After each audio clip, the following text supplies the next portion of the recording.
딸이 결혼할 때가 됐는데 갑자기 시름시름 앓는 거예요. 병이 깊어가는 거죠. 그래서 왕궁에 있는 그 의사와 또 약물들을 가지고 치료를 하려고 해도 치료가 안 되더라는 거죠. 그래서 왕이 생각하기를 누구든지 내 딸의 병만 고쳐주면 내 사위를 삼겠다. 그리고 내가 아들이 없으니 내 뒤를 이어 이 나라의 왕이 되게 해주겠다. 그 생각을 하고는 공고를 하는 거예요. 방을 붙였다 이 말이에요. 그때 왕궁에서 멀리 떨어진 곳에서 삼형제가 사이좋게 살고 있었는데 이 삼형제에게는 특별한 물건이 있었습니다. 제일 첫째 아들에게는 세상 어디라도 보기를 원하면 볼 수 있는 망원경을 가지고 있었다. 그리고 둘째 아들은 신속하게 이동할 수 있는 날아다니는 양탄자를 가지고 있었다. 그리고 셋째 아들은 어떤 병이라 할지라도 자기가 가지고 있는 이 신기한 사과를 먹이면 그 병이 깨끗하게 치료가 된다는 신비한 약효가 있는 사과를 가지고 있었습니다. 어느 날 첫째 아들이 망원경을 가지고 왕궁 주변을 살펴보다가 왕이 붙여놓은 방을 보게 된 거예요. 그리고는 그 방의 내용을 동생에게 이야기를 해준 거예요. 그러니까 둘째 동생이 형, 나한테 신기한 양탄자가 있는데 이 양탄자를 타고 그러면 우리가 거기 가자. 단숨에 달려가자. 그러는 거예요. 그러니까 셋째가 형, 나한테는 어떤 병도 고칠 수 있는 신기한 약효가 있는 사과가 있으니 이 사과를 먹여서 공주를 구하자. 서로 의기투합을 했다는 거예요. 그래서 이 삼형제가 그 왕궁으로 간 거예요. 그리고는 정말로 그 공주의 병을 고친 거예요. 근데 문제가 생겼어요. 왕은 하나밖에 없는 딸을 병을 고쳐준 사람에게 주어 사위로 삼겠다고 했는데 이 병을 고치는데 지금 세 사람이 지금 등장을 하잖아요. 첫째 아들, 둘째 아들, 셋째 아들. 그러니까 사이좋게 지냈던 이 삼형제가 서로 이제 욕심을 내는 거예요. 첫째 아들은 내가 망원경이 없었다면 어떻게 이 내용을 너희들이 알고 있었을 거냐. 그러니까 내가 이 내용을 알도록 볼 수 있고 본 내용을 너희들한테 말했으니까 내가 왕의 사위가 되어야 된다.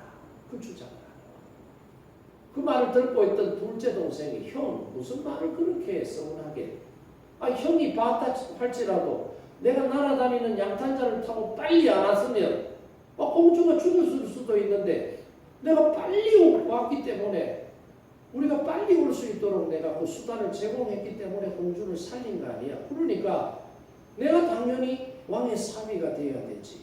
그 주장을 하는 거야. 그러니까 셋째가 들어보니까 기도 안 찬 거예요. 보고 달려와도 병을 고치는 사과가 없었으면 그 신비한 약효가 있는 사과를 자기가 먹이지 않았다면 공주는 죽었을 거다. 그러니까 당연히 내가 왕의 사위가 되어야 된다. 그렇게 주장을 하는 거예요. 그러니까 왕이 들어보니까 기가 찬 거예요. 그래서 왕이 어떻게 하면 이 문제를 해결할 수 있을까 생각을 곰곰이 하다가 그 세 아들에게 질문을 하는 거예요. 첫째 아들에게 그 신비한 망원경이 있었기 때문에 내가 붙여놓은 공고를 보고 자네가 달려왔다고 하는데 좋아, 인정해. 그럼 자네 그 망원경 지금 어디 있는가 물으니까 임금님 여기 있습니다. 그래, 망원경 그냥 가지고 있네. 알았어. 둘째 아들에게 물어보고 자네는 자네가 날아다니는 신기한 양탄자가 없으면 빨리 못 와서 공주가 죽을 수도 있었다는데 인정하네. 그 양탄자 지금 어디 있는가 물으니까 양탄자 지금 여기 있습니다 하고 내놓는 거예요. 그래, 알았어. 그리고 셋째 아들을 불러놓고는 자네는 형들이 보고 빨리 왔어도 자네가 가지고 있는 신기한 사과를 공주에게 먹이지 않았다면 공주가 죽을 거라고 하는데 그 사과 지금 어디 있는가? 질문을 하니까 사과 없습니다 라고 대답해요. 사가 어떻게 했어? 제가 공주에게 먹였잖아요. 그래서 공주가 다 먹고 병이 나았잖아요. 그래서 제 사과는 없어졌습니다. 그렇게 대답을 한 거예요. 그러니까 왕이 딱 판단을 내리기를 뭐라고 말하느냐. 첫째 아들과 둘째 아들은 수고하고 애쓰고 노력했지만 자네들은 이런 것이 아무것도 없지 않느냐. 망원경도 그대로 가지고 있지 않느냐. 양탄자도 그대로 가지고 있지 않느냐. 근데 셋째 아들은, 동생은 하나밖에 없는 사과를 먹이고 그 사과를 잃어버렸다. 그러니까 자네들 둘은 손해본 게 하나도 없지만 이 셋째 아들은 손해를 많이 봤으니 내 딸을 셋째 아들에게 주어 사위로 삼고 나의 왕권을 셋째 아들에게 주겠노라. 그렇게 말했다는 옛날 이야기가 있습니다. 왜 이 이야기를 지금 제가 여러분에게 하냐면은 우리 현대인들 뿐만 아니라 과거의 사람들도 그랬을 거예요. 뭔가 자기 것을 손해보지 않으면서 득보려고 하는 사람들은 많이 있더라 이 말이에요. 자기는 희생하고 헌신하지 않고 거기에서 부산물로 발생된 어떤 것은 조금도 손해보지 않고 가지려고 하는 욕심 많은 사람들이 있더라 이 말이에요. 사람들은 희생하는 것보다 상 받는 걸 좋아하잖아요. 근데 성경 말씀에 보면 우리가 받으려고 하면 어떻게 해야 된다고 그랬습니까? 줘야 된다고 그랬습니다. 우리가 거두려고 하면 어떻게 해야 된다고 그랬어요? 뿌려야 된다. 심으라고 했잖아요. 우리가 살려고 하면 어떻게 해야 된다고 그랬어요? 죽으라고 했습니다. 근데 성경은 이렇게 우리에게 교훈하고 있는데 오늘 우리는 정반대의 삶을 살아가고 있다. 정반대의 삶을 살아가는 게 현명하고 지혜롭고 성공하는 것이다라고 생각하고 하나님을 믿는 우리가 성경의 가르침대로 살지 않고 세상 사람들이 가는 넓은 길을 지금 걸어가고 있다. 이게 지금 문제다 이 말이죠. 오늘 우리가 함께 읽은 이 본문의 말씀이 가르치고 있는 내용도 바로 이거예요. 다른 사람을 살리려고 하면 어떻게 해야 된다고요? 내가 먼저 죽을 각오를 해야 된다. 내가 헌신하고 희생할 마음의 준비가 돼 있어야 사람들을 살려낼 수 있고 나도 살 수 있다는 것을 우리에게 말씀해 주고 있어요. 자, 오늘 본문의 배경을 살펴보면 이 본문은 페르시아 제국의 네 번째 왕이 누구예요? 아하수에로라고 하는 왕인데 이 사람은 BC 485년에서 464년까지 제위에 있으면서 페르시아 제국을 다스렸던 왕이었습니다. 이때 일어난 사건이에요. 아하수에로 왕이 왕위에 오른 지 3년째에 자기 자신과 이 페르시아 제국이 얼마나 크고 강성한 국가가 된 것인지를 온 세상에 한번 드러내면서 축하 파티를 지금 연 거예요. 그러면서 이 페르시아 제국이 정복했던 나라가 120도예요. 우리나라로 말하면 경상도, 전라도, 경기도, 강원도, 제주도 이런 식으로 120개의 도를 만들었을 만큼 나라가 어마어마하게 큰 거예요. 그러니까 120 반백들을 다 불러모으고 각도에 있는 귀족들과 유력한 사람들 그리고 이렇게 국가를 크게 확장시켰던 공로가 있는 그런 사람들, 장군들 이런 사람들을 다 불러놓고 파티를 하는데 며칠 동안 파티를 했느냐? 180일 동안 파티를 하는 거예요. 장장 6개월 동안 잔치를 벌였다.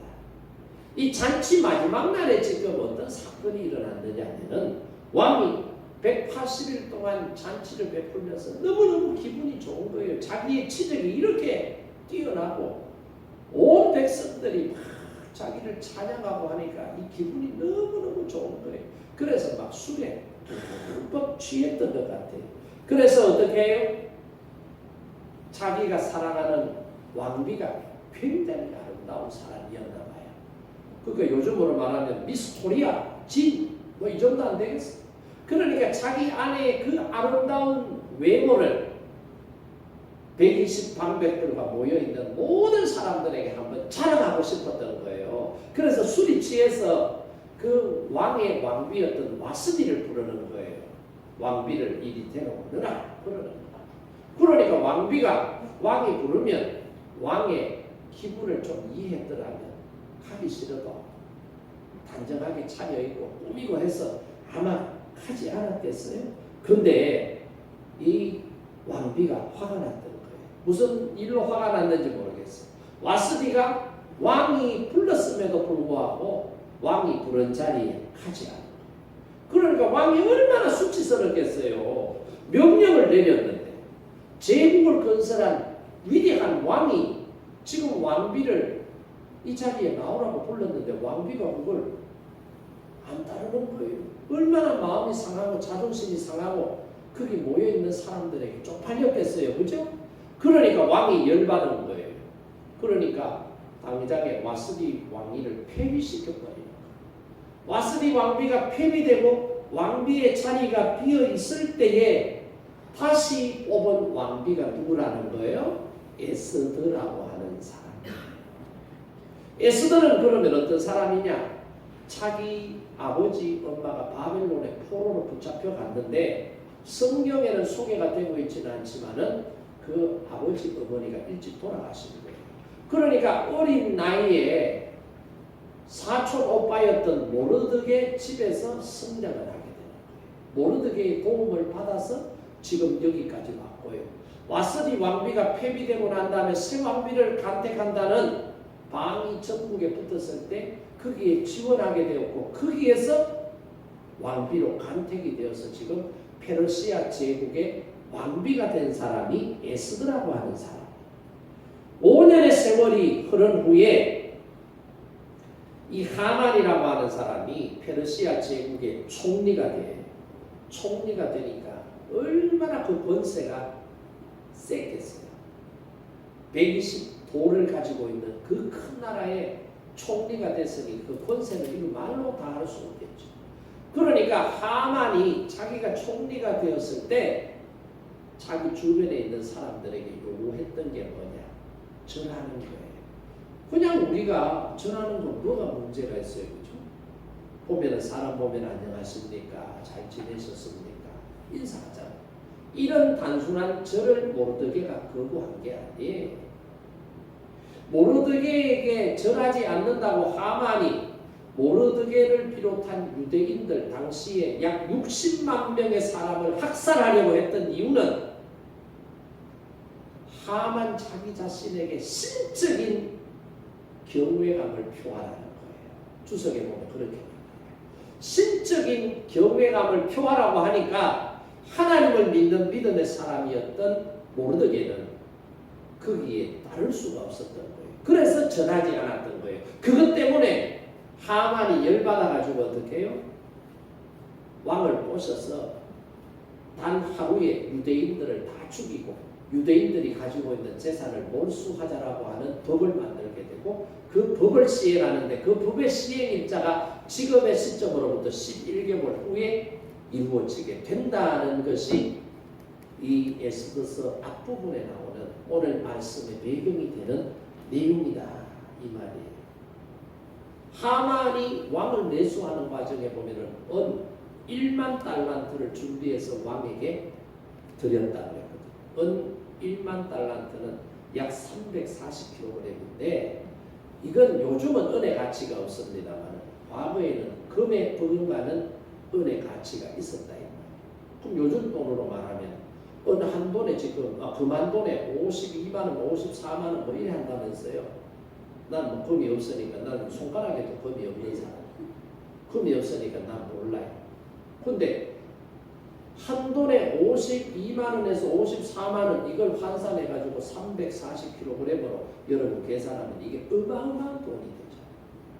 그러니까 그 돈으로 왕의 환심을 사고 왕에게 불법한 법을 만드는 거예요.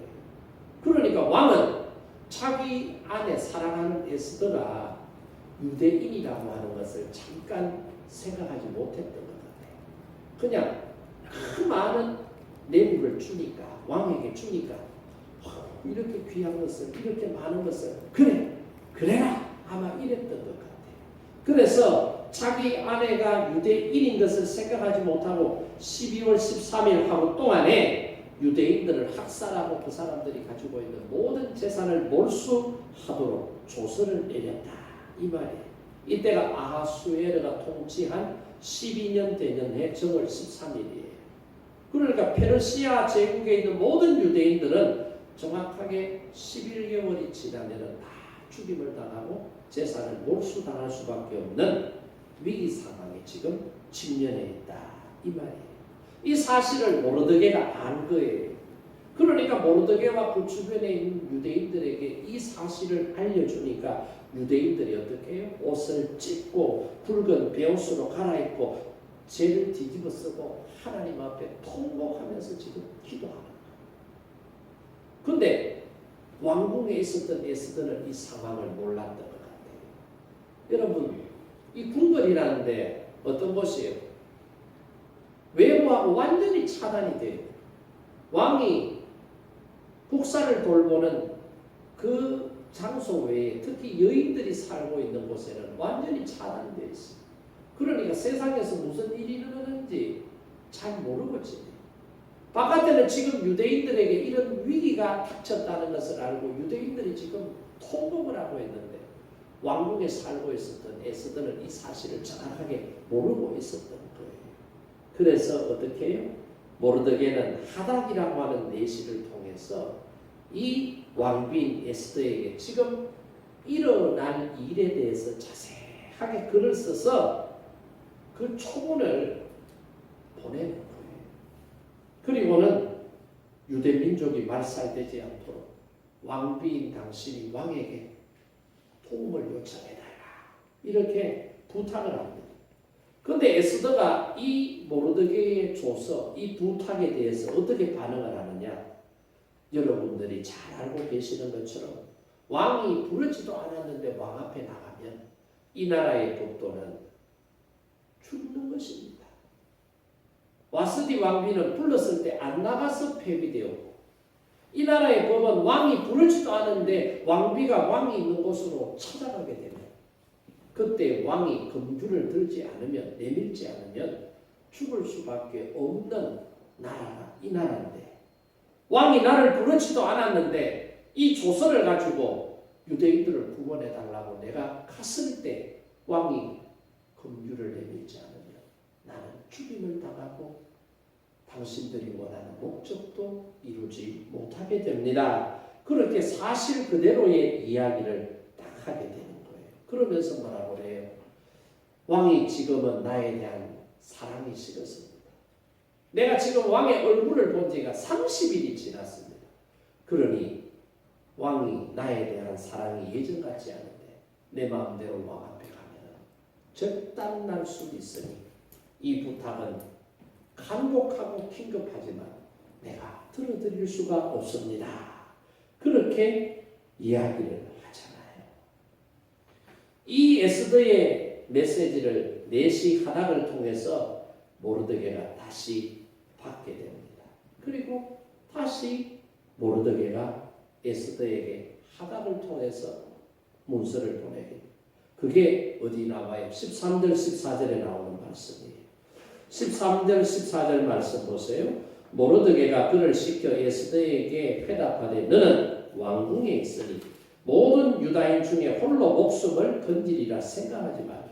이때에 내가 만일 잠잠하여 말이 없으면 유다인은 다른 데로 말미암아 노임과 구원을 얻으려니와 너와 내 아버지 집은 멸망하리라. 너가 왕후의 자리를 얻은 것이 이때를 위함이 아닌지 누가 알겠느냐. 그렇게 글을 써서 내시 하닥의 손에 쥐어서 왕비 에스더에게 전달하라고 지금 말한 거예요. 여러분, 이 내용을 보면서 여러분은 뭘 느낍니까? 저는 이 내용을 보면서 모르드게라고 하는 사람은 굉장히 용기 있는 사람이다.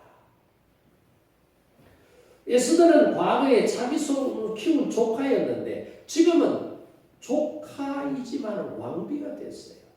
자기하고는 신분의 격차가 어마어마한 거예요. 옛날에 자기 집에 살 때 조카는 사촌 오빠인 자기가 이래라 저래라 뭐 이렇게 할 수가 있어요. 근데 지금은 안 돼요. 왕비가 됐잖아요. 왕비가. 그런데 그 왕비, 그것도 페르시아 제국의 왕비예요. 그 왕비에게 내가 이런 사정 때문에 도와드릴 수 없습니다 라고 이야기를 하니까 그 사정을 알면서도 어떻게 해요? 네가 만약 유대인들을 구원해 주지 않는다면 너도 망하고 너희 아버지. 그러나 우리는 네가 도움을 주지 않아도 다른 누군가의 도움의 손길을 통해서 우리는 구원을 얻을 것이다. 이렇게 지금 글을 쓰는 거예요. 여러분 이게 상상이나 가능한 일입니까?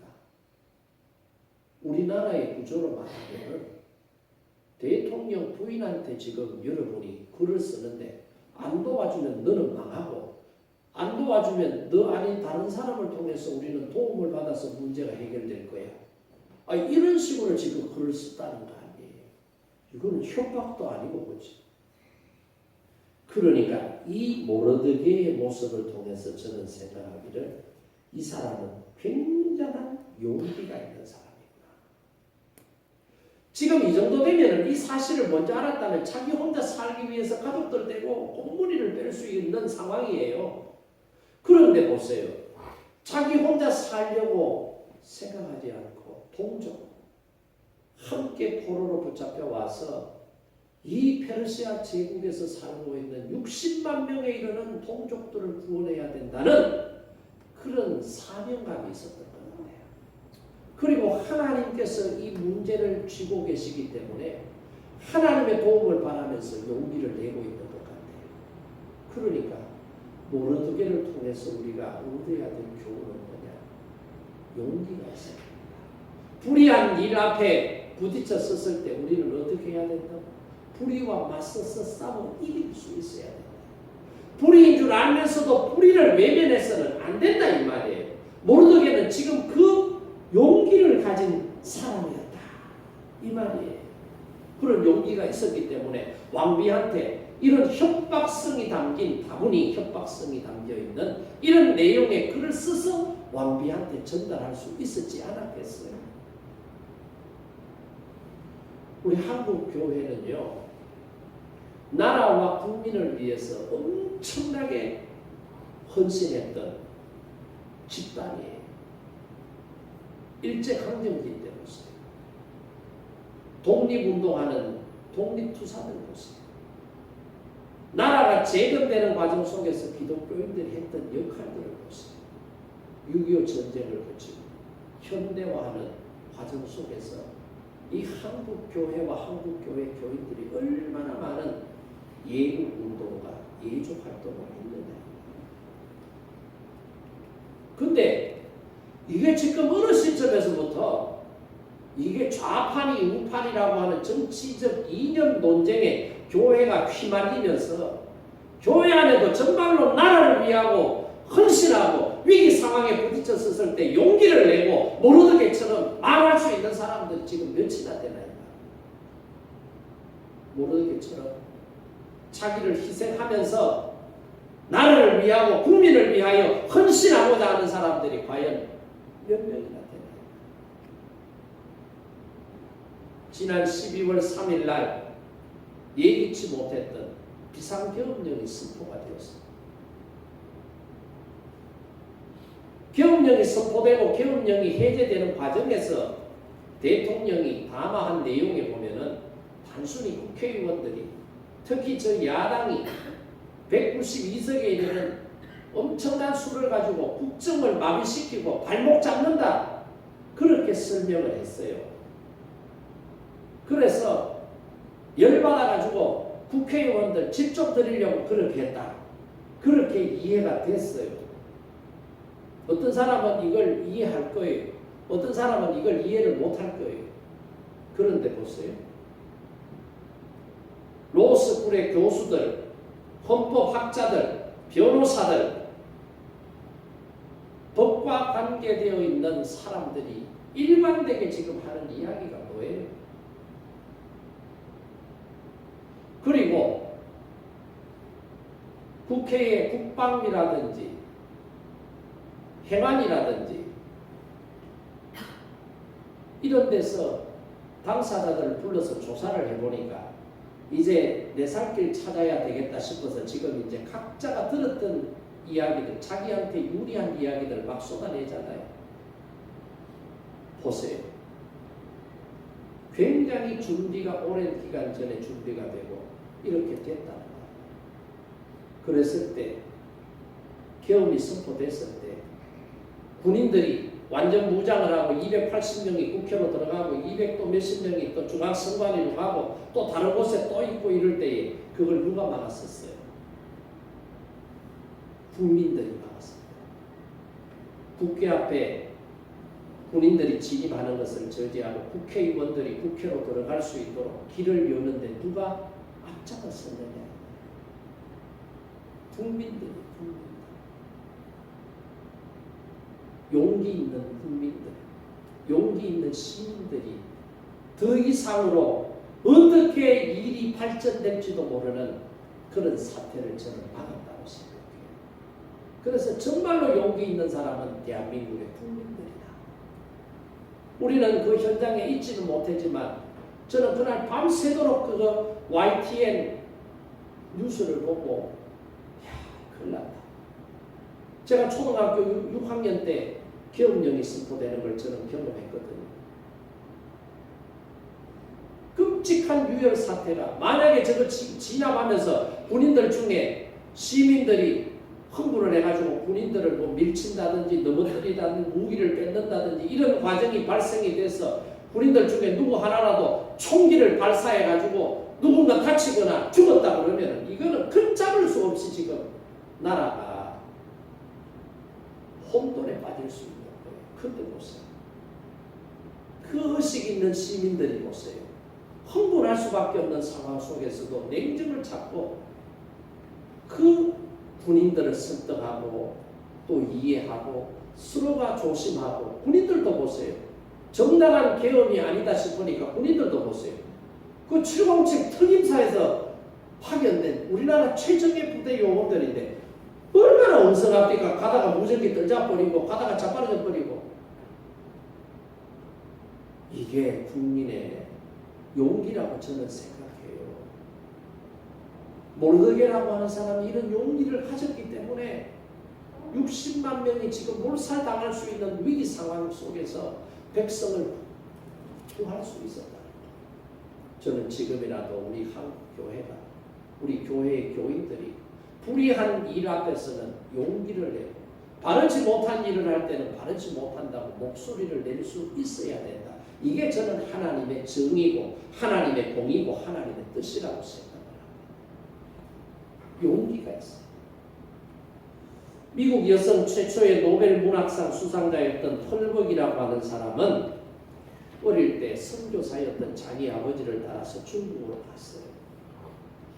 중국으로 갔는데 그 해에 가뭄이 엄청나게 든 거예요. 그러니까 그 농사 짓고 먹고 사는 사람들이 가뭄이 드니까 농사를 못 짓잖아요. 왜 이렇게 가뭄이 심각하냐 생각을 해보니까 자기 동네에 파란 눈을 가지고 노란 머리를 가진 양귀신이 지금 들어오는 거예요. 양귀신이 들어와가지고 이상한 걸 전하니까 지금 신이 노여가지고 비를 안 내려준다는 거예요. 그래서 마을 사람들이 의논을 해서 저 사람들 가만 놔두지 말고 때려 죽이자. 언제 때려 죽이고 생각을 딱 하다가 그 집에 남편이 없는 시간에 공격하자. 그렇게 작당을 한 거예요. 그래서 남편이 선교 활동하기 위해서 외지로 며칠 집을 비운 사이에 그 마을 주민들이 나를 탁 잡아가지고는 저녁에 농사 기계 막 꽃게기도 가지고 쇠사람도 가지고 막 들고 와서는 그 집에 쳐들어온다는 소문이 난 거예요.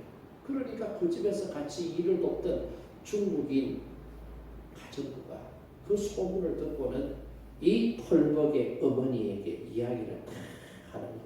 그러니까 펄벅의 어머니가 기도하고는 어떻게 해야 될까? 어떻게 해야 될까? 여러분 같으면 어떻게 하겠어요? 도망을 가든지 아니면 막 대문을 막 2중 3중 꽁꽁 걸어 잠그든지 그럴 거 아니에요. 그런데 펄벅의 어머니 이 사모님은요, 기도를 다 하고 난 다음에 같이 가정에서 일을 도와주는 가사 도우미들하고 막 케이크를 만들어요. 맛있는 차를 준비를 해요. 이 준비를 다 해놓고는요, 저녁 시간이 되었을 때 대문도 활짝 열고 거실문도 활짝 열고 창문도 활짝 열고 온 집에 불을 환하게 쏘는. 그러니까 동네 사람들이 지금 분노해가지고 저런 서양에서 이상한 것을 가르치고 전하는 사람 때문에 지금 비가 안 오는데 저 오늘 때려 죽여야 된다. 박살내버리자. 그래가지고 지금 대문 안으로 딱 오는데 보니까 아이 대문이 굳게 잠겨져 있어야 돼. 대문이 활짝 열려있네. 마치 귀한 손님이 올 때를 준비하고 기다리는 사람처럼. 대문 안으로 들어가 보니까 거실 문도 활짝 열려가 있고 거실 안에는 불이 환하게 켜져 있고 거실 안에는 보니까 케이크를 비롯해서 맛있는 음식이 지금 잔뜩 준비가 되어 있는 것을 본 거예요. 그리고는 이 펄벅의 어머니가 펄벅에게는 장난감을 줘서 방 안에 들어가서 놀고 있으라 그러는 거예요. 그러니까 소리를 지르면서 몽둥이를 들고 때려 죽이려고 몰려들었던 사람들이 이 광경을 보고는 야, 이거 우리가 잘못 생각했구나. 그런 생각을 가지는데 펄벅의 어머니가 몽둥이를 들고 무기를 들고 들어온 그 사람들을 향해서 정말 잘 오셨습니다. 기다리고 있었습니다. 어서 들어오십시오. 맛있는 차를 준비했는데 입에 맞을지 모르겠습니다.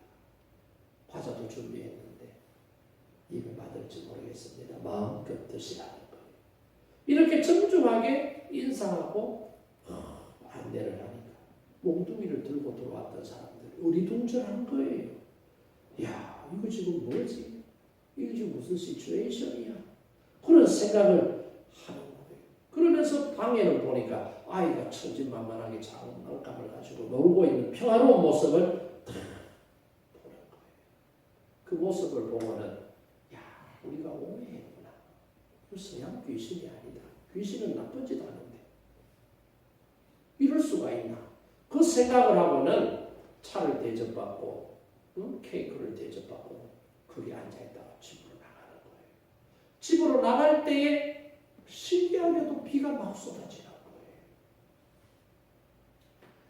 훗날 이 어머니가 딸이 성장했을 때 펄벅에게 말하기를 내가 그날 밤에 몹시 두려웠단다.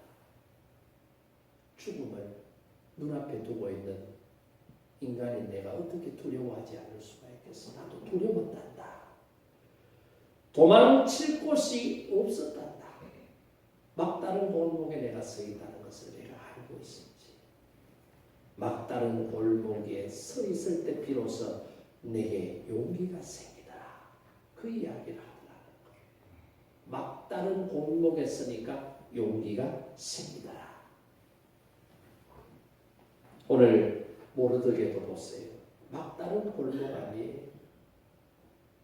아하수에로 왕이 조서를 내려서 하루 동안 유대인들을 다 죽이고 그 재산을 다 빼앗아도 된다라고 하는 조서를 내렸기 때문에 이게 막다른 골목이지 뭐가 막다른 골목이겠어. 이런 막다른 골목에 딱 부딪혀 서 있을 때 도망가지 않고 숨지 않고 회피하지 않고 어떻게 해요? 용기를 내더라는 거예요.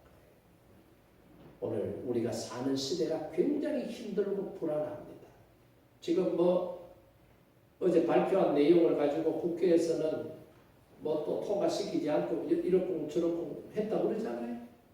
이제 나라가 안정이 되고 하면 좋겠어요. 빨리 질서가 회복되고 평상으로 돌아가고 외교가 회복되고 경제가 살아나고 정치가 안정이 되고 했으면 좋겠어요. 이를 위해서 우리가 기도해야 돼요. 그런데 정치 평론가들과 대부분의 전문가들은 그렇게 안 된다고 합니다. 왜? 거국내각 안 된다는 거예요. 야당이 참여해야 거국내각이 되는데 야당 참여 안 한다는 거예요. 책임 총리제 대통령이 이선으로 물러난다고 하지만 엄연히 대통령으로 있는데 대한민국은 대통령제 국가인데 어떻게 책임 총리가 될 수 있느냐? 전문가들은 안 된다는 거예요. 그렇기 때문에 더 불안 요소가 가중될 수 있다. 야당은 더 강력하게, 시민단체는 더 강하게 밀어붙인다. 그러면 더 혼란스러울 수밖에 없다. 이런 때 저와 여러분이 할 수 있는 것은 뭐예요? 모르드게에게 주셨던 정의로운 마음, 공의로운 마음, 나라를 사랑하고 국민을 사랑하는 이 마음으로 하나님 앞에 기도할 수 있기를 바랍니다. 그리고 또 보세요. 에스더가 또 어떻게 반응을 했느냐. 못한다고 했는데 못한다고 했을 때 모르드게가 다시 글을 써서 하닥을 시켜서 에스더 왕비에게 전달을 딱 했는 내용이잖아요. 그랬을 때 그 내용을 딱 받아들고는 에스더가 각성을 하는 거예요. 야, 이거 나 혼자 지금 살아서는 안 되겠네. 우리 국민들 가운데 유대인들 60만 명이 지금 살해될 수 있는 위기 상황이에요. 내가 어떻게 해서라도 내가 이 문제를 풀어야 되겠다. 지금 현재는 내가 아니면 왕의 마음을 돌이킬 수 있는 사람이 없어 라고 딱 판단을 한 거예요. 모르드게의 그 용기 있는 말에. 그래서 에스더가 뭐라고 반응하느냐. 15절과 16절 말씀 보세요. 에스더가 모르드게에게 회답하여 이르되 당신은 가서 수산에 있는 유다인을 다 모으고 나를 위하여 금식하되 밤낮 3일을 먹지도 말고 마시지도 마소서. 나도 나의 신녀와 더불어 이렇게 금식한 후에 규례를 어기고 왕에게 나아가리. 죽으면 죽으리이다. 이렇게 이제 마음의 결심을 한 거예요. 그런데 여러분, 여기에서 우리가 눈여겨봐야 될 게 뭐예요? 에스더가 모르드게의 제안에 화답을 하면서 자기가 지금 뭐 하겠다는 거예요. 그리고 이 일에 관여되어 있는 모든 유다인들도 뭐 해달라는 거예요. 뭐 해달라고요? 기도해달라고. 3일 동안 금식하면서 우리가 함께 이 예전한 마음, 이 다급한 상황 속에서 하나님 앞에 우리가 함께 기도하자. 이걸 지금 제안을 하잖아요. 그러니까 우리가 에스더를 통해서 배워야 될 점이 뭐예요? 어떤 일을 하든지 먼저 기도해야 된다. 중한 일이면 중한 일일수록 먼저 뭐 해야 된다고요? 기도해야 된다. 혼자 기도해야 되지만은 혼자만 할 것이 아니라 다른 사람과 관계되는 일이 있다면 함께 기도하는 기도의 모습을 우리가 배워야 된다. 이 말이에요. 그러니까 3일 동안 안 먹고 마시지도 않고 하나님 앞에 기도했다. 여러분, 에스더가 아하수에로 왕이 그 왕비를 간택하는 과정 속에서 여러 명의 후보들이 있는데 그 후보들 중에 탁 눈에 띄니까 저 여자라고 찍었던 거 아니에요? 그 여자가 에스더 아니에요? 그렇게 미모가 근데 미모만 아름다웠던 게 아니라 용기 있는 사람. 용기만 있는 사람이 아니라 무엇도 있는 사람이라고요? 믿음도 있는 사람. 그러니까 이 문제는 자기가 나서서 할 때에 왕이 부르지도 않았는데 왕 앞으로 함부로 나갔다가 왕이 폐위시켜버리면 목적도 달성 못하고 폐위될 수 있으니 어떻게 해요? 하나님의 은혜를 구하는 거예요.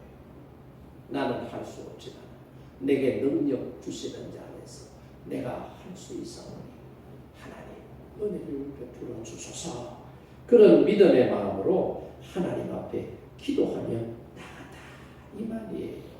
여러분, 하나님께서 우리에게 주신 무기들이 몇 개가 있는데 그 무기들 중에 하나가 뭔지 아세요? 기도의 무기. 기도의 무기. 이 기도라고 하는 무기는 세상에 있는 어떤 무기보다도 강력한 무기예요. 왜? 기도를 하는 것은 나지만 기도를 들으시고 응답해 주시는 분은 누구예요? 하나님이십니다. 하나님은 불가능이 없는 분이에요. 하나님은 말씀으로 천하 만물을 창조하신 분이에요.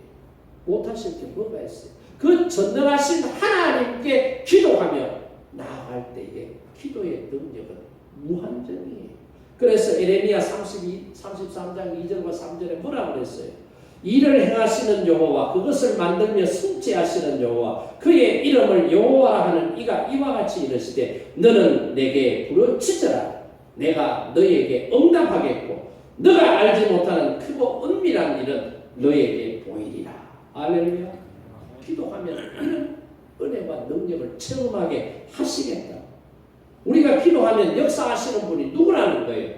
하나님이십니다. 이걸 알아야 돼요. 기도는 내가 하지만 기도하는 나는 연약하고 기도하는 나는 무능력하죠. 능력이 없어요. 그러나 내 기도를 들으시는 하나님은 능력자이시다. 이걸 우리가 알아야 돼요. 우리 교회에 전부 콘크리트고 뭐 이래가지고 나무 한 포기 심을 데가 없어요. 그래서 화분을 갖다 놓고 거기에다가 막 나무를 심어놓고 분재도 하고 막 이러잖아요. 그거 여러분 관리하는 게 쉽지 않아요. 여름 되면 하루에 2번씩 물 줘요. 그런데 신기한 거는요. 제가 물을 줘야 될 때 물을 딱 줄 때 수도를 연결해가지고 하죠. 호수를 연결하고 다 해요. 근데 아무리 호수를 길게 연결해놔도 수도 꼭지를 돌리지 않으면 물이 나와요, 안 나와요? 물이 안 나와요. 수도 꼭지를 딱 돌리는 순간 어떻게 해요? 긴 호수관을 통해서 물이 쫙 나오면 제가 수십 개의 화분에다가 전부 물을 다 주는 겁니다. 여러분, 기도는 이거예요. 우리가 물 만드는 거 아니에요. 우리가 지수장을 만든 거 아니에요. 이미 국가에서 지수장 만들어 놨고요. 지수장을 만들어 놔도 하나님이 비를 주시지 않으면 물이 모이질 않아요. 우리가 하는 거는요, 물 만드는 거 아니에요. 하나님이 물을 주시는 거예요. 그 물이 갇혀 있을 때, 그 수도관을 통해서 물이 연결되어 있을 때 우리가 하는 일은 뭐예요? 수도 꼭지만 돌리면 돼요. 기도가 이런 거예요. 전기도 마찬가지. 제가 새벽 기도하러 와가지고 어떤 때는 기도하면서 성경 말씀이 생각이 나서 성경 말씀을 찾으려고 어두워서 못 찾잖아요. 그러면 스탠드를 켜야 되는데 스탠드 버튼을 아무리 눌러도 불이 안 들어와요. 왜 안 들어오는지 아세요? 스탠드 코드가 전기 원선에서 지금 빠져 있는 거예요. 아무리 눌러도 안 돼요. 그러니까 코드를 전기 원선에 딱 꽂아놓고 버튼 딱 누르면 어떻게 해요? 불이 확 들어와요. 기도는 이런 원리다.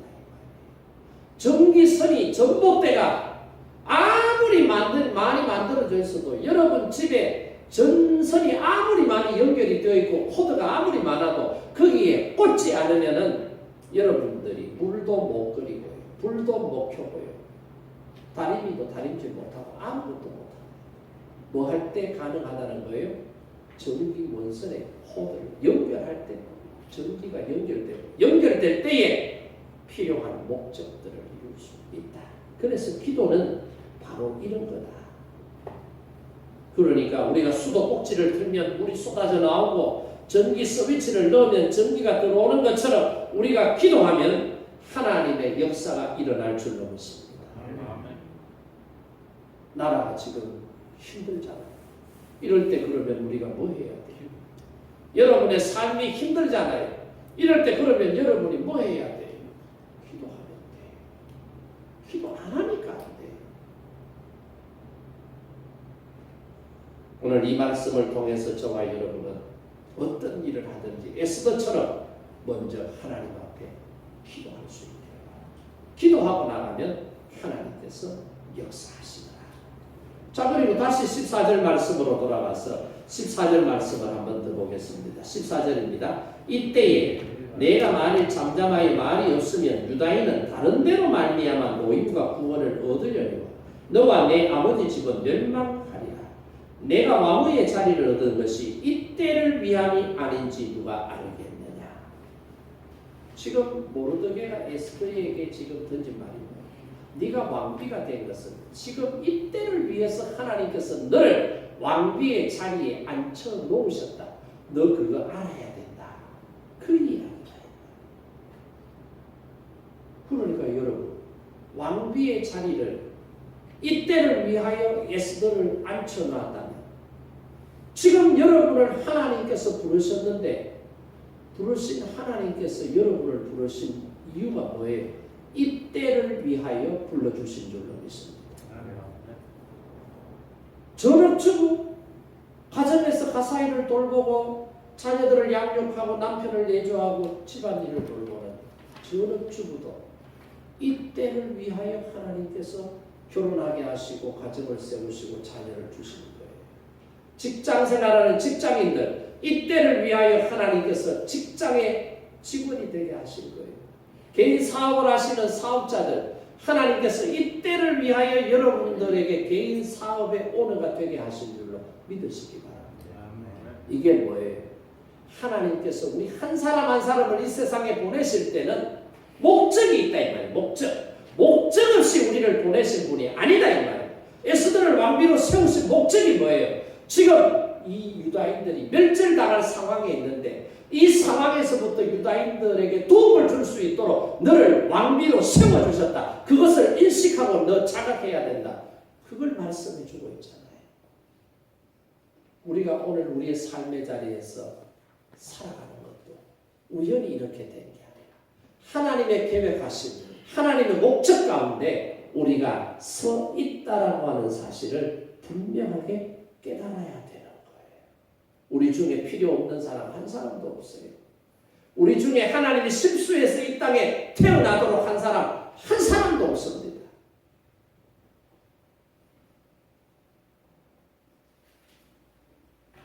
이런 재미나는 이야기가 있어요. 여러분들 아는지 모르겠는데 하루는 하나님께서 닭하고 개하고 돼지를 불렀어요. 이제부터 너희들은 인간 세상에 내려가서 1년 동안 사람들을 위해서 할 일이 무엇인지 찾아보고 그리고 봉사하고 오너라. 그렇게 말씀을 하셨다는 거예요. 그래서 닭하고 개하고 돼지가 세상에 내려와서 1년 동안 산 거예요. 1년이 지났어요. 그리고는 하나님 앞에 보고를 해요. 닭이 제일 먼저 입을 열어서 보고를 합니다. 하나님, 제가 세상에 내려가 보니까 사람들이 열심히 일을 하는데 새벽이 언제인지를 몰라서 참 애를 먹습니다. 그래서 저는 날이 곧 샌다라는 것을 알려주기 위해서 새벽마다 일찍 일어나서 먼저 꼭끼요 하고 내가 소리를 냈습니다. 그렇게 보고를 하는 거예요. 그러니까 하나님이 아이고 요 녀석 참 기특하구나. 그래 잘했다. 그래서 하나님께서 닭에게 뭘 주셨어요? 벼슬을 주신 거예요. 그래서 닭이 벼슬을 달고 막 자라가면서 다니잖아요.